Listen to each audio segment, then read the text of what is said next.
what space more per capita in the state. Yeah. State. Right. What makes Minnesota You know, such I think a great? I know what country in the world does. I can't think. Try Iceland. Iceland. Okay. Really? I think so. I'm not dead positive on it. There's a ton of golf courses in Iceland, but it's much like Minnesota. It's very northern. When you have a season, you have 18 hours of daylight. They have 20 hours of daylight. They play all around the clock. So it's a sort of a Scandinavian background, Sure. which is what you are here. That's right. That's right. The Ryder Cup is returning here to Hazeltine next year. I know you've obviously played on Hazeltine. Why don't you talk about some of your experiences just during your playing career? They were at never that any course? good ones. I never played very well at Hazeltine. Why do you think that was? I don't know. I think I only played there. Played the U.S. Open there, but I didn't play very well. I don't know where I finished with that. You don't even have. I mean, he's my statistic guy. He didn't even know where I finished. Selective amnesia. Yeah, that's right. I think I played something else there. I don't know what I played. Either a PGA or I don't remember what. But I didn't play very well. I never did well with the golf course. The Ryder Cup, the U.S. team hasn't done well in recent years, but with golfers coming on strong now, like Jordan Spieth and Zach Johnson, do you feel that now kind of is maybe next year is maybe the year where the U.S. can kind of turn the tide a little bit? Well, I've said that they talk about the Ryder Cup and these task force and all the things that they talk about doing, which I think is kind of silly. I mean, golf, every sport ebbs and flows. I mean, you have times when you're really great, and then all of a sudden you slide back a little bit, and somebody comes on and takes your place. But if you didn't have that, sports would get pretty boring. Everything would get pretty boring. And I think it's been good that the Europeans have basically played very well and put the U.S. down a little bit. Now the U.S. will turn around. I mean, the young guys you're talking about, Ricky Fowler and Jordan Spieth, they got pretty good competition. Roy McIlroy and those guys. So I mean, their field team won't fall down either. But I think it's just a matter of it's a matter of well, I don't know. You have some ups and then you have some downs, and I think the U.S. team is due for some ups. What do you think the biggest difference is between the professional golfers nowadays that are on tour and the golfers when you played? What do you think the biggest differences are in just the style of play? Everybody always feels like the era that they played in was the best. So whatever I say will be tainted by, I thought that our players were better when we played. But then again, that's not necessarily the case. That's just what everybody thinks. I mean, I'm sure Hogan and Nelson thought that was the best area. Jones and Hagen thought that was the best area, and we felt like our area was, because we had a lot of really good players when I played. But today I have to say you have more good players around the world than we've ever had before, and the game has become more and more of a world game and a world tour more than a U.S. tour, which I think is great for the game. That was one of the things that Gary's here with me today in Ireland and I. We always wanted to play all over the world. I mean, it sounds ridiculous, but Gary won 7 Australian Opens and I won 6 Australian Opens. You don't even the guys go down and play that much anymore now in that kind of place. But we always felt like growing the game elsewhere was really important. And today, now a lot of these young kids, what Langer has done for Germany, what Ballesteros did for Spain. You see kids now coming from some behind the Iron Curtain countries are coming and starting to see some players. Alex Cheka won earlier this year from the Czech Republic.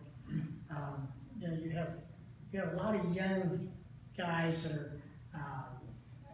are starting to make it a world game. And with the Olympics is going to be fantastic. I mean, it probably won't affect much what happens in the United States or in mature golfing markets like Great Britain or maybe even Japan, which is pretty mature. But countries like China, India, Brazil, places where golf is just really a young game, the Olympics are going to be a tremendous growth thing. That didn't answer your question though, but the difference today and the difference then is it is a different game. The equipment's different. Golf ball goes a different length. The courses today are manicured perfectly. A lot of the courses we played we didn't know from week to week whether they were going to go to a good, well-manicured course or a goat track. We didn't know what the hell it was going to be. However, it was going to be. But and we have a lot of goat tracks. I mean, not that they weren't good golf courses, but they didn't know how to maintain them. So maintenance was different. So you just never knew. A lot of the British Open courses were very rough. And St. Andrews was perfect this time. We had a lot of courses like some of the maintenance probably wasn't. Where did they play that course out west? For the U.S. Open, Chambers Bay. Chambers Bay. And there they had fescue greens, and I think the guys struggled a lot with the fescue greens there. And that's we would get a lot of those kind of conditions. When we were playing. Golf ball goes a lot further today. Golf ball goes a lot straighter today. They play for a lot more money today. My total lifetime earnings are on the regular tour maybe $6 million, I suppose, maybe even less than that. I don't know. And the guys today make 10, 12 million a year, and more than one. So it's a totally different deal. It's a totally different game. But I mean, if I were to be honest to assess it, the game today is a great game from a tournament standpoint, and the game we played was a great game. They're both great games. But I do think they were different. Each game changes as the equipment changes, and then the guys today. I mean, good gracious, they used to call me Big Jack. How many things are big? I mean, I played most of my career. I've lost about 4 inches in height, but I played at just under 6 foot, and I was right around 185 pounds. That's not a big guy. That's a normal sized guy. And today, most of the guys out there are 6'3", 6'4", 210 or 15 or 20 pounds, and they all knock the cover off the golf ball. And so, there was a few of us that did. I was very long, and a few other guys were long, but not everybody. Today, everybody's long. It's just the things have changed. You talk about eras, and every era of golf, every era of golf you talk about, everyone would talk about rivalries. Do you see new rivalries now emerging with Jordan Spieth, like we talked about, Rory McIlroy or Zach Johnson, or whoever you want to put in there? Do you see new rivalries emerging, and then if so, what does that? Well, I think rivalries have to come from guys winning, and winning more. I mean, they were talking about having a rivalry between Jordan and Rory. Well, good gracious, Jordan had won in one tournament up until this year, or 2 tournaments. He won John Deere and that, and then all of a sudden now this year he's won like 5 tournaments or 4 or 5 tournaments. So as he starts to win, and other guys start to win, and all of a sudden they start going head to head. He and Rory haven't done much head to head. Rory was hurt at the British Open. They played at the U.S. Open, and Rory didn't play particularly well at the U.S. Open. So they really haven't had that head to head, but they will. I mean, they're both about the same age, and Roy's a little bit older, but. And you got to figure out. There's other guys who are going. Ricky is starting to come on his own. I think he's a terrific kid, and he's a nice player. And you got guys from across the pond. You start to see at the British Open. You start seeing about this. They have 4 amateurs made the cut at the British Open. And that's a lot. Right. And all those guys are going to be out of the tour eventually. I had one kid was. Pronounce his name for me, Scott. Which one? Evan Moore? Yeah, David Lingman? No. Yeah. Kid that came from Oklahoma State. Jordan Neabruge? Neabruge High, because they pronounce it wrong on television. Neabuggy or something like that. Neabruge is his name. Anyway, Jordan, they didn't even talk about him over there. What did he finish? 6th or 7th? No, he was, yeah. Yeah, but he was terrific. Here's a kid that's. And he came to the office to talk to me a year ago, I guess, and wanted me to help him this and that. And then just before the British Open, his father called me and said, "Gee, Jordan's never played singles. Can you give me a few hints?" So I told him how I would play all the holes and what I would do and so forth and so on. Right before his father came back, he said, "You don't know how much this has really helped," which is kind of neat. It makes me feel like I'm part of what's going on today. And, you know, I've had nice relationships with Rory, I've had a nice relationship with Ricky, I've had a nice relationship with Jordan Spieth. I've got a nice relationship with all these young kids, and I've had nice conversations with all of them. I don't take any credit for what they're doing, but I think that they've all come to me for help, and which is very flattering to me. They want to talk to an old man about how to play something. But it's, I think I think we got a lot of this, and you're gonna have to wait until you have a few more wins out of it before you start talking about real rivalries. You did a interview with. I think we've only got time for one more. So Whatever you got. Okay. I'm never shut. That's one thing I don't do. I guess if we have time for one more, I'll end it with this. Golf has given you a lot. You've given a lot to golf. So why is it that you go out and have so much fun? What about golf makes it fun for you, and why do you enjoy doing it? Well, that's what we were talking before. And it's competition. I mean, that's what I love is competition. And I love playing golf, and I love playing all sports. And I played football, and I finally figured out that my hands would play quarterback. I knew my hands weren't big enough to play quarterback. I played basketball. I finally figured out.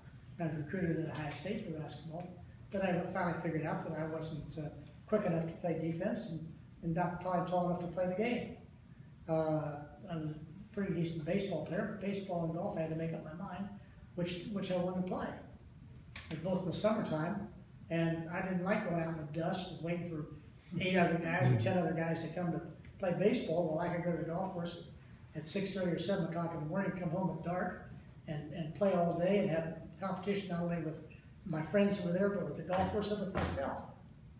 That excited me, and I think that's why I gravitated to golf, because I didn't need somebody to throw the ball to me. I didn't need somebody to guard me. I didn't need somebody to do this. I could do it myself. And you know, even tennis, which I play a lot of tennis. Tennis, I still needed somebody on the other side of the net to hit the ball with. Right. And so it's always, but golf, I always could do it by myself, and I like that. I like the individual sport. I like the competition. I like the challenge of trying to get better. And nobody's going to get better unless they spend the time and want to get better. And when you have, and then all of a sudden you start to see the results of how, you know, you play 11 or 12 years old, you see you progress, you see 12 or 13, you start to progress. Then you start playing in national tournaments, then you start winning in national tournaments, then you start, you know, it's just a progression. And you just get, you get thoroughly excited about what you're doing. You say, man, this is fun. Now, even when I was doing that, I still played all other sports. I mean, I was playing, you know, even when I was playing national sports, or playing national tournaments, I was playing other sports. And it wasn't until I won the U.S. Amateur my sophomore year in college, I said, yeah, I'm a little better at this than I think I am. You know, I was one of the 12 best to make the Walker Cup team, so it's pretty good. Then I was ranked #1 amateur at the end of the year when I was 19 years old. That's pretty good. And then I finished second at the U.S. Open the next year. I said, hey, that's pretty good. And so I noticed I was growing, and I gained my confidence. I didn't, you know, I didn't really say golf was all I wanted. I don't like what the kids do today. When they specialize when they're 10, 9, 10, 8, 11. I think the kids should play all sports. And I figured out by the process of elimination what I could do the best. My body and what my abilities were told me what I could do. You know, I wasn't 6'5" and 260. I mean, there's no way I was going to be able to play football at 5'11" and 3/4 and 180 pounds or 75 pounds in high school. You know, you're not going to play that much of that. You might play a little defensive back or something like that, but you know. But that was at Hale Irwin. Hale was a very, very nice college football player. And but the you know, if you try all sports, you find out what you really are good at and what you can excel at and what you can really put your efforts into to be better. But if you're being channeled into one, and all of a sudden you're never given that chance, you don't develop your body. You don't develop all the skills that all the other sports give you. That's why I loved, you know, being able to play the other sports and gravitate to golf, because I finally figured out what was right for me.